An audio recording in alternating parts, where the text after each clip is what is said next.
NEET physics most expected MCQ সিরিজে current ইলেকট্রিসিটির আজ 10টি এমন এমসিকিউ নিয়ে আলোচনা করব যেগুলো থেকে ঘুরিয়ে ফিরিয়ে প্রত্যেক বছরই 2 থেকে 3টি প্রশ্ন অবশ্যই পরীক্ষাতে থাকে। তাহলে বুঝতেই পারছো এই আলোচনাটা অনেকটাই গুরুত্বপূর্ণ। এটা আলোচনাটা খুব হাই স্কোরিং দিতে সাহায্য করবে এবং স্টুডেন্টরা এটাতে কিন্তু বেশ ভুলও করে থাকে, নাম্বার যার কারণে কমে যায়। কিন্তু সেই ভুলগুলো কোথায় হয় সেটা নিয়েও আজ কথা বলবো এবং এখানে প্রিভিয়াস ইয়ারের কোশ্চেন দেখবো, শর্টকাট ট্রিক্সও কিছু দেখে নেব। তাহলে আমরা দেখি প্রথম কোশ্চেন কি রয়েছে। The resistance of a wire is R ohm if it is melted and stretched to n times its original length, its new resistance will be তাহলে একটা তারের রোধ আর ওহম দেওয়া রয়েছে, এটাকে গলিয়ে অনেকটা বড় করে দিয়েছে, n গুণ দৈর্ঘ্য বৃদ্ধি করেছে। তাহলে এর পরের রোধটা কি হবে? এটা একদম কমন কোশ্চেন এবং প্রিভিয়াস ইয়ারগুলোতেও পড়েছে খুব।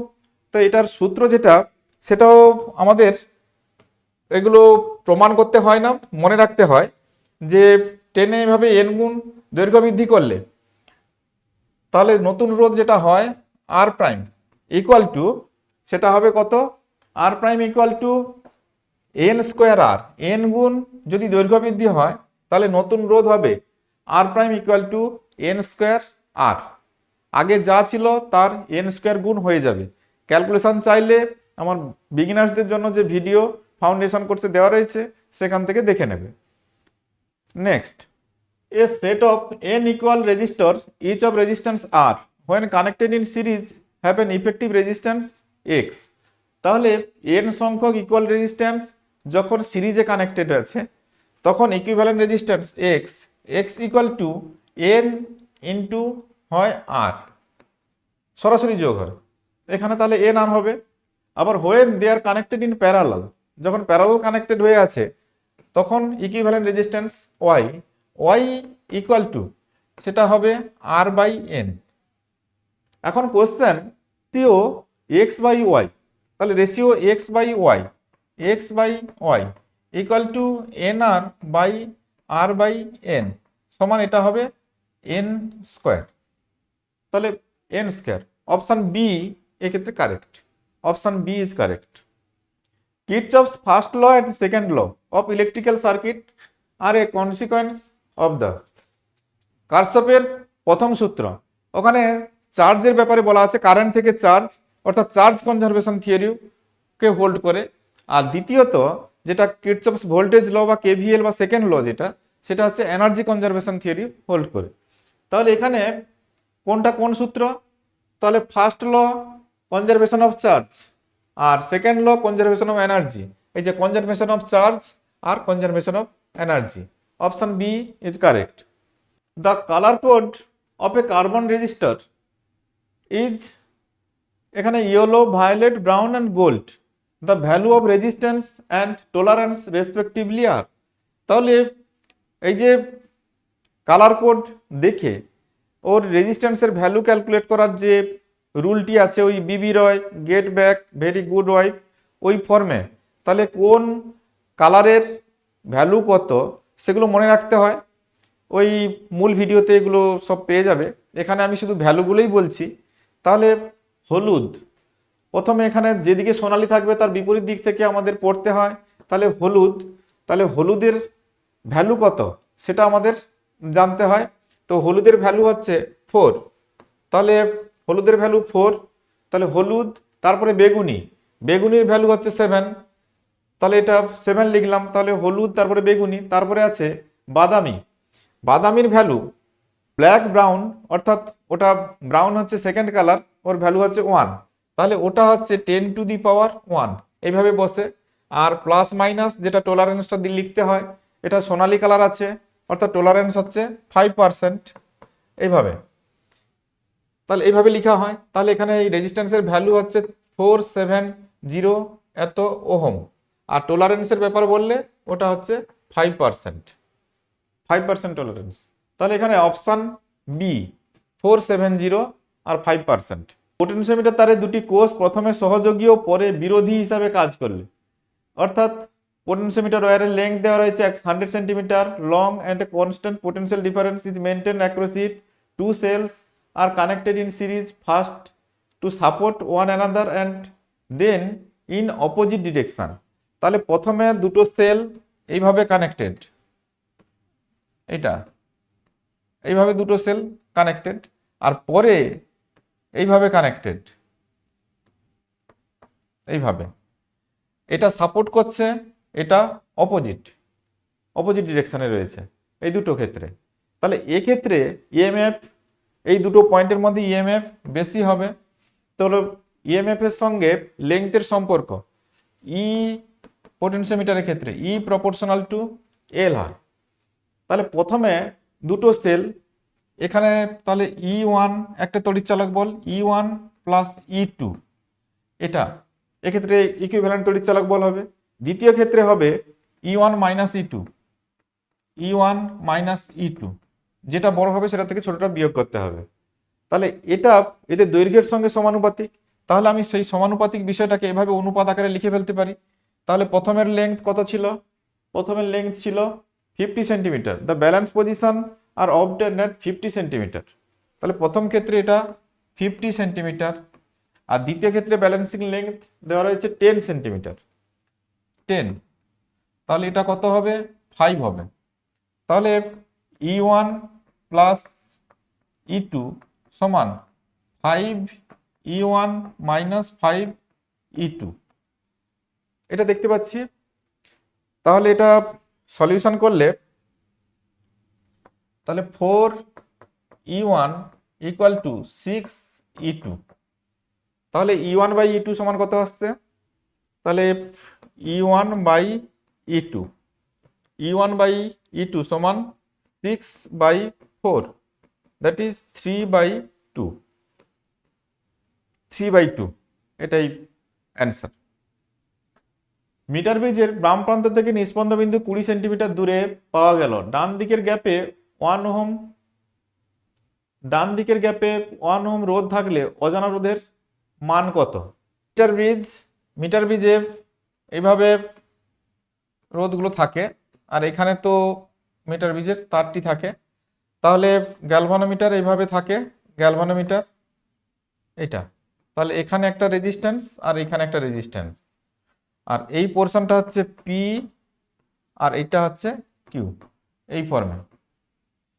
তো এখন মিটার ব্রিজের বাম প্রান্ত থেকে নিষ্পন্দ বিন্দুর দূরত্ব 20 সেন্টিমিটার, এটা হচ্ছে 20 সেন্টিমিটার, এটা 20 সেন্টিমিটার। ডান দিকের গ্যাপে 1 ওহম রোধ, এখানে 1 ওহম রোধ দেওয়া আছে থাকলে অজানা রোধের মান, তাহলে এটা হচ্ছে অজানা রোধ এখানে দেওয়া রয়েছে। তাহলে এটা যদি 20 সেন্টিমিটার হয়, টোটালটা 1 মিটার মানে 100 সেন্টিমিটার, তাহলে এটা হবে 80 সেন্টিমিটার এইটা। তাহলে এইটা আর এটা রেশিও 20/x ইকুয়াল টু 80/1, তাহলে x ইকুয়াল টু 20/80। তার মানে p/q সমান x বাই এটা, এভাবে কেউ করতে পারে, কেউ এটা বাই এটা সমান এটা বাই এটা, এইভাবেও সাজাতে পারে। তাহলে x ইকুয়াল টু 1/4 মানে 0.25 এত ওহম, অর্থাৎ সির অপশন এখানে correct. A potentiometer wire has length 4 metre and resistance 8 ohm. The resistance that must be connected in series with the wire and accumulator of EMF 2 volt so as to get a potential gradient 1 millivolt per centimeter on the wire is potential gradient। এটা একটা সূত্রের দ্বারা আমরা বের করতে পারি। সেই সূত্রটা কি?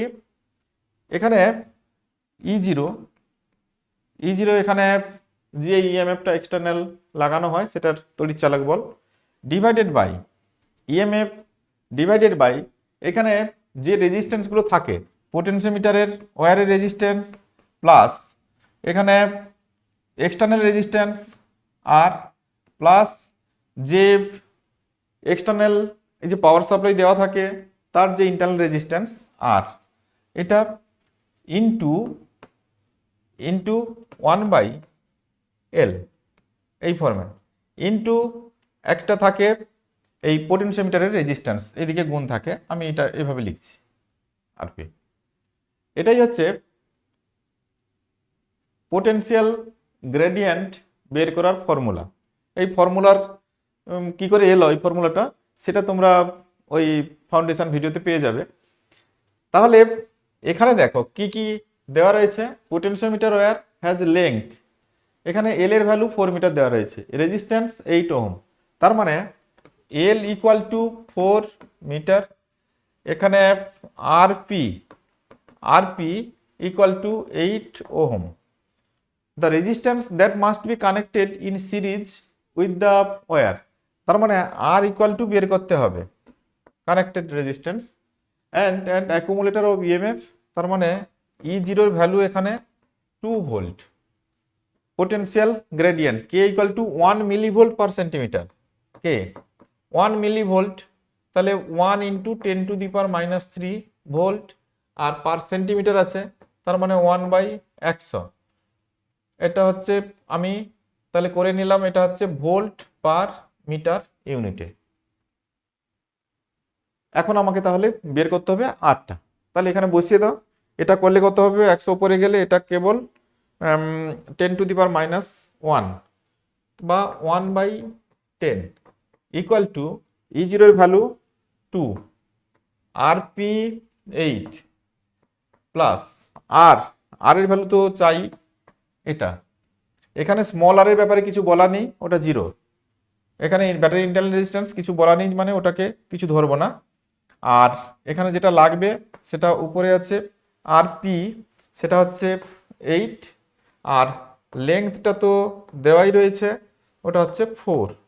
8 প্লাস আর ইকুয়াল টু 40, তাহলে R equal to 40 minus 8, that is 32 ohms. 32 ohms এইটা। তাহলে এখানে এই ফর্মুলাটা গুরুত্বপূর্ণ, এটা দেখতে হবে। For a cell, a graph is plotted between the potential difference V across the terminals of the cell and the current I drawn from the cell. The intercept of V axis is E and the slope is minus R. তো এখানে বাংলাটা যদি দেখি, কোষের প্রান্তীয় বিভব প্রভেদ V বনাম I লেখচিত্রের ছেদিতাংশ ও নতি যথাক্রমে। এখানে ইংলিশ ভার্সানে ওর উত্তরটা ওখানে বলা হয়ে গেছে। তো আমরা দেখি, আমরা যেটা জানি, যেটা কোষের তড়িৎচালক বল আর বিভব প্রভেদের মধ্যে যে সম্পর্ক, ভি সমান হয় ই মাইনাস আই আর, এটা সম্পর্ক।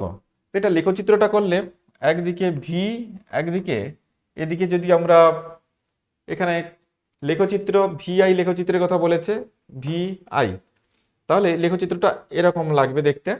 তাহলে এই যে অংশটা, এটা যখন এখানে আর ইকুয়াল টু 0 হবে, ভি ইকুয়াল টু ই হবে, এটা ই দিয়ে দেবে। আর এমনিতে যদি আমরা সমীকরণ থেকে দেখি Y equal to C plus M X এই ফর্মে, তাহলে এখানে এইটা হচ্ছে ই, তাহলে এই ভ্যালুটা ই দিয়ে দিবে। আর নতিটা এখানে ভেরিয়েবল হচ্ছে আইটা এক্স এর সঙ্গে কম্পারেবল। আর তাহলে এখানে এমটা কি নতি থেকে আমরা কি পাবো, আর এর ভ্যালু পাবো, নতি থেকে ইন্টারনাল রেজিস্ট্যান্সের ভ্যালুটা পেয়ে যাব। তাহলে ইএমএফ এখানে এখানে থেকে পাবো, আর ইন্টারনাল রেজিস্ট্যান্স এই স্লোপ থেকে পেয়ে যাব। তাহলে ছেদিতাংশ ও নতি যথাক্রমে তড়িৎচালক বল এবং অভ্যন্তরীণ রোধ এর মান দিয়ে দেবে এইটা। A filament bulb 500 watt 100 volt is to be used in a 230 volt main supply. When resistance R is connected in series, it works perfectly and the bulb consume 500 watt. The value of R is বেশ। তাহলে এখানে বাল্বটা 500 watt 100 volt, তাহলে P equal to V into I. তাহলে I সমান এখানে watt কত দেওয়া রয়েছে 500/100, দ্যাট ইজ 5 অ্যাম্পিয়ার। এই কারেন্টটা নিচ্ছে, ওই বাল্বটা সর্বোচ্চ নিতে পারে। এখন এই বাল্বটাকে 230 ভোল্ট মেন সাপ্লাইয়ের সঙ্গে যুক্ত করতে হবে। তাহলে এখানে 230 ভোল্ট সাপ্লাই, তাহলে কিছু রেজিস্ট্যান্স দিতে হবে, তারপরে বাল্বটা দিয়ে দিতে হবে। এইভাবে কানেক্ট করতে হবে। এটা আর এই আর এর ভ্যালুটা বের করতে হবে। তাহলে 230 ভোল্ট এটা সাপ্লাই, এ সর্বোচ্চ নিতে পারে, এর অ্যাক্রসে ভোল্টেজ হচ্ছে 100 ভোল্ট, 100 ভোল্ট, এটা 100 ভোল্ট। আর কারেন্ট কত হতে পারে এই সার্কিটে? সর্বোচ্চ ওই 5 অ্যাম্পিয়ার, 5 অ্যাম্পিয়ার। তাহলে এই রেজিস্ট্যান্সের ভ্যালুটা জানতে চাইছে। তাহলে আর সমান এখানে টোটাল ভোল্টেজ কত? 230। তাহলে 230টা এর মধ্যে ড্রপ হবে, এখানে কত আছে? 100। তাহলে আর এর অ্যাক্রসে ভোল্টেজ ড্রপ 230 মাইনাস 100 বাই আর এর অ্যাক্রসে কারেন্ট কত? 5 অ্যাম্পিয়ার, 5। তাহলে এটা কত হবে? 130 by 5 equal to 26 ohm. A potentiometer wire of length L and resistance R are connected in series with a battery of EMF E0 and a resistance R1. An unknown EMF E is balanced at a length L of the potentiometer wire. The EMF E will be given by এর formula যে EMF E equal to, এই ফর্মুলাটা derive করা যায়, সেটা হচ্ছে E0 by R P পোটেনশিওমিটারের resistance, আর এক্সটার্নাল রেজিস্ট্যান্স ওই বহিস্থ যে তড়িৎ কোষ লাগানো হয়েছে তার অভ্যন্তরীণ রোধ R0, এটা into RP by capital L into small L, এটা ফর্মুলা। তাহলে এখানে এই ভ্যালুগুলো কি কি দেওয়া রয়েছে দেখো। তো ওয়্যার অফ লেংথ এল, ঠিক আছে, রেজিস্ট্যান্স আর, তাহলে পোটেনশিওমিটার ওয়্যারের রেজিস্ট্যান্স স্মল আর ধরতে বলেছে। তাহলে এখানে আমি ওইটার মতো করে বিষয়টাকে সাজিয়ে নিচ্ছি। তাহলে E0 বাই পোটেনশিওমিটারের রেজিস্ট্যান্সকে স্মল আর ধরতে বলেছে, বেশ স্মল আর লিখলাম। অ্যান্ড এখানেও তাহলে একটা স্মল আর লিখতে হবে, connected in series with a battery E0 and a resistance R1। তাহলে এখানে এই ক্যাপিটাল আরকে R1 ধরতে বলেছে, এটা R1, আর এটার লেংথ তো L রয়েছে।